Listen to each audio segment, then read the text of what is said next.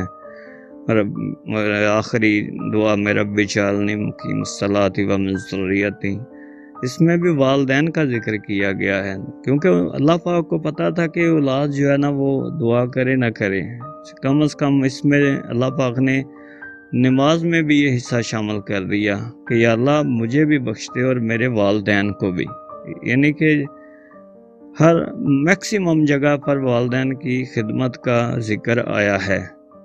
تو جن لوگوں نے والدین کی عزت کی ہے اس نے اچھا مقام پایا ہے۔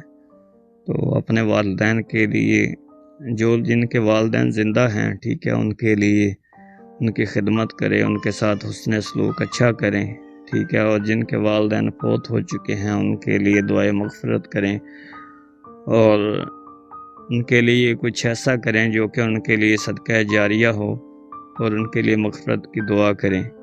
اللہ پاک ہم سب کو اپنے والدین کی خدمت کرنے کا اللہ پاک ہم سب کو اپنے والدین کی خدمت کرنے کا سبب بنائے اور ہم جو ہے نا اپنے والدین کی عزت کریں۔ اللہ پاک ہمیں اپنے والدین کی عزت کرنے کی توفیق عطا فرمائے۔ تو اسی کے ساتھ اپنے دوست تنویر احمد کو اجازت دیجیے، اور جاتے جاتے آپ سے پھر ایک ریکویسٹ کرتا ہوں کہ جنہوں نے میرا چینل ڈیجیٹل کوریڈور جس کا نام شارٹ ہے ڈی کوریڈور کو سبسکرائب نہیں کیا، برائے مہربانی وہ جو ہے نا چینل کو سبسکرائب کریں اور اپنے دوستوں تک شیئر کریں، ویڈیو کو مکمل دیکھا کریں اور لائک کیا کریں، کیونکہ ہر ویڈیو میں کوئی نہ کوئی سبق ہوتا ہے۔ جس طرح کہ اس ویڈیو میں والدین کا سبق تھا کہ والدین کس طرح والدین آپ سے بھی چالاک ہوتے ہیں، وہ بھی اس سٹیپ سے گزرے ہوتے ہیں، اسی طرح یہ سبق آموز کہانیاں ہوتی ہیں۔ تو اسی کے ساتھ اپنے دوست تنویر احمد کو اجازت دیجیے۔ اللہ ہم سب کا حامی و ناصر ہو۔ خدا حافظ۔